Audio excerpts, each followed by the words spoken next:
Now taking a look at what's ahead of the show today, Two Absa Premiership coaches bite the dust. we also look at Amapagapaga's fall to Du Sahel at the Confederations Cup.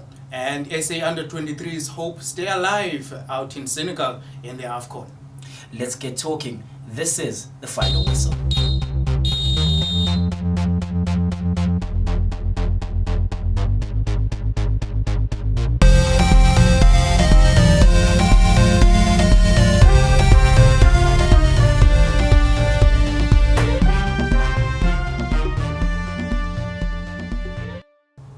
Maritzburg United have parted ways with the veteran coach Clive Barker just after 5 games at the helm, whilst Golden Arrows loses Sarameli Tswaka as well. It means it's going down with the coaches. If you're not performing, you're going to be out of the team. That's just it. Let's start with Maritzburg, by the way. He took over from Mandla Ncikazi. Yep, he had a bad run as well, having lost 8 games in a row. So he was axed. He comes in just under 5 games, 4 points out of the possible 15 points that he could have got into a game. Now Maritzburg United is saying let him out because they're sitting at the bottom of the log. Here's the thing though, when they brought him in, they were praising him for his experience and they were looking at him as a savior, so to say. As you mentioned, Ncikazi didn't do a great job before with 8 games. Now they brought in an experienced coach, African Championship winning coach. And what happened now? I think the idea for them is, are you going to take us out of the relegation zone? If you don't, after a few games, can we bring in somebody else? Now they're saying they're looking for a relegation specialist to come and solve the problem that Clive Barker couldn't solve after Ncikazi. Last week it was Clinton Larson.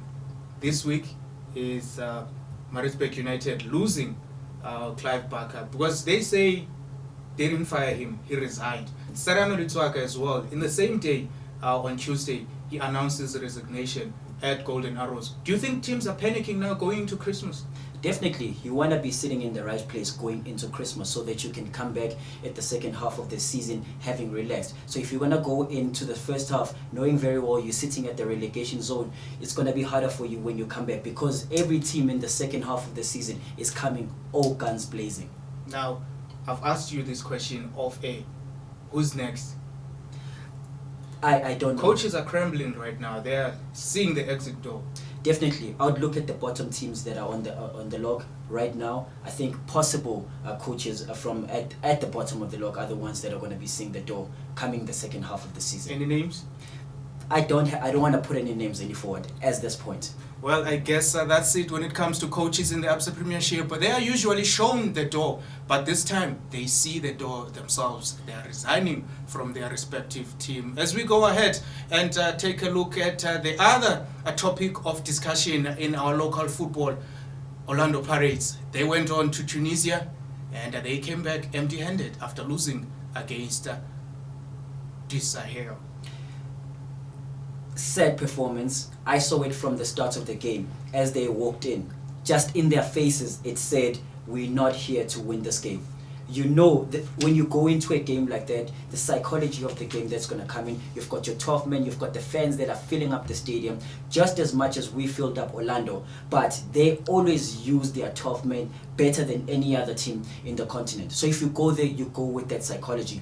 As they were walking down in the tunnel and going into the field, that's when I realized that I haven't won this game. I'm coming back with silver. So your cry is over the attitude of the players and the mental fitness. It has to be attitude going to these games. Even you look at the players that you put in as Eric Tinkler. I don't want to blame Eric Tinkler for it. It always goes back to the players. But also with selection, I cried last week. Why are you taking Happy Jelle to that game when you've got Nyawuza, a guy that wants to go and put in Tesla? You put back Masale. Issa Sai standing there as one of the... Now you're going to a game in the finals and you're saying, I've got nothing to lose. Don't go into that game and thinking, oh, I've got the... You go into a game like that and you say, I've got nothing to lose. If I've got a player that gets a yellow card, then fine. If I've got this, that happens. So if you're going to go into the game and think, I've got a possibility of an... No, you're going there to say, I've got nothing to lose. And I'm going to put it all out. I want us to quickly touch on CAF, though. Their rules and regulations. How tricky are these two-legged finals? You don't see that anywhere in the world. Definitely. I mean, one of the cries that is coming out is, why don't we have one final and have it at a mutual ground, you know? But at the end of the day, you know that it's two legs. At the end of the day, when you play the tournament from the start, you say, I want to be number one at the top so that I can play the second half of the game at home. I want to be, then you end up number two, and you know the possibilities. So we're always going to go back and cry and say, no, one final, anything. You know the rules. The rules from the start when you start the tournament is, when you make it at the top of the log, in that your reserve position, then you have the possibility of playing it. Then why don't you fight for that in the beginning? Then having to wait at the end and say, hey, you know, let's play. Now it's back to the drawing board. A very familiar term in football, especially in South Africa. Now, Orlando Pirates, they are at the bottom of the Absa Premiership, or the bottom 8. They have to work their way up rather into the top 8. Is Eric Tinkler the right man to do the job? The attitude goes back to the players. I think Eric Tinkler has motivated the guys as much as he can, but these guys just don't want to play. I'm one of those players today. Possibly, I would have worn my Pirates T-shirt. I'm one of those fans. But today, I don't even want to put it on the table right now. It's one of those T-shirts that are sitting in the storeroom. My Pirates T-shirt. Don't you think maybe you guys are crybabies because you've been raving about Pirates, supporting, praising them? Definitely. One mistake, they lost in the final, dude. My Pirates T-shirt is in the storeroom. The day that Orlando Pirates players decide they want to take the motivation from Eric Tinkler and use it to their advantage to go and win games, then I'll take it out and wear it. I'm not about supporting a team that has the potential to win. I want to win, which we don't have any silverware this season at Orlando Pirates. So whoever feels better about the attitude that we have should understand. Okay, so there's no footballing reason going forward except attitude. It's attitude from the players. Go in the game and say you want to win. That's it. We can't be having the same mistakes again. We did this 2 seasons ago. We can't having the same mistakes and coming back and say we could have. I guess winning is a habit, as they say in football circles. Talking about winning, let's go to AFCON Under 23.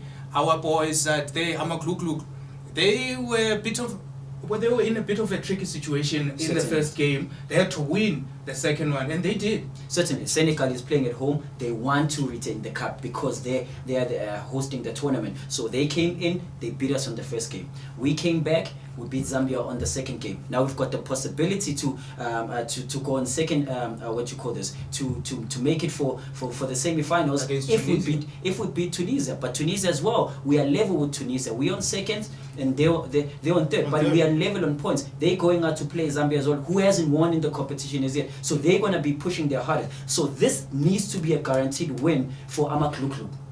You mentioned the log standings. It's very tricky, man. 6 points. Senegal are sitting there winning 2 out of 2. And we won 1. Are already guaranteed a spot in the semi-final and a possible qualification for the Rio 2016 Olympic What's Games. at stake here?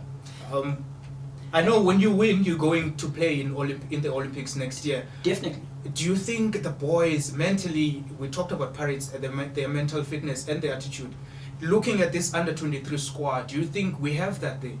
But with an SA team, you could say that and say at one point you have it, and then the next point they give you and then you think to yourself, oh, but I thought you guys had it at that moment. You know, from the first game they lost, and I felt like, oh, okay, maybe they're just getting in. They want to come back. Starting slow, maybe. Came back from the second season. I think Masuku and Motupa were motivated from coming back from. Well, I think the pain that they came back with from the Confederations Cup, they came in and Motupa scored 2 goals. So it was payback via Zambia. You know, Motupa scored 2 goals. Masuku scored 1 goal, and I felt it was a good game for them. If they could take that attitude, that same attitude they went in to beat Zambia, they could go and beat Tunisia. And you understand that you've seen it now through the CAF Confederations, how Tunisian teams, it's no different with the under 23 teams of how these guys perform at these tournaments. So we're gonna go SA and play Tunisia just as like Orlando Pirates played Du Sahel. It's a similar situation and it needs attitude. So would you say the inclusion of the 2 Orlando Pirates players, Masuku and Motupa, It's a positive for all I in the think camp. I think that pain was converted into the field. Just as what if you lose your first game, you need to convert that pain and use it as your motivation to go on and win another game. I hope these guys are gonna go out and win this tournament. And the least we could do is, yes, we might not win the AFCON, which I wish we would, but make it for the Rio so that these guys can go and play here. We've got a women's team that is qualifying very well. Why can't male teams do that? You know?